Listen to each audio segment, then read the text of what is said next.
we had in our hemisphere a regime operated by an indicted narco-trafficker that became a base of operation for virtually every competitor, adversary, and enemy in the world. It was, for Iran, their primary spot of operation in the Western Hemisphere was Venezuela.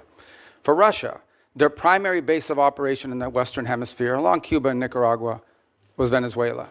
In the case of China, China was receiving oil at a huge, about $20 a barrel discount.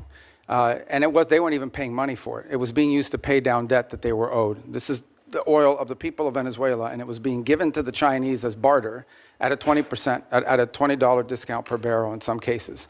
And so you had basically three of our primary opponents in the world operating from our hemisphere from that spot. It was also a place where you had a narco-trafficking regime that openly cooperated with the FARC and the ELN and other drug trafficking organizations using their national territory. It was an enormous strategic risk for the United States, not halfway around the world, not in another continent, but in the hemisphere in which we all live. And it was having dramatic impacts on us, but also on Colombia and on the Caribbean basin and all sorts of other places. It was an untenable situation, and it had to be addressed. And it was addressed. And now the question becomes what happens moving forward. As I've described to you in previous settings and in individual conversations, we had three objectives here. The final, I'll work it backwards, because the end state here is we want to reach a phase of transition where we are left with a friendly, stable, prosperous Venezuela, and democratic, in which all elements of society are represented in free and fair elections. By the way, you can have elections. You can have elections all day.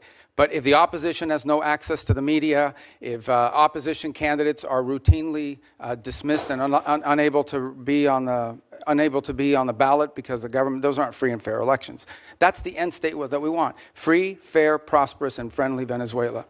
We're not going to get there in 3 weeks. It's going to take some time. And so objective number one was stability. In the aftermath of the removal of Maduro, the concern was what happens in Venezuela. Is there civil war? Do the different factions start going at each other? Are 1 million people crossing the border into Colombia? All of that has been avoided. And one of the primary ways that it has been avoided is the ability to establish direct, honest, respectful, but very direct and honest conversations with the people who today control the elements of that nation.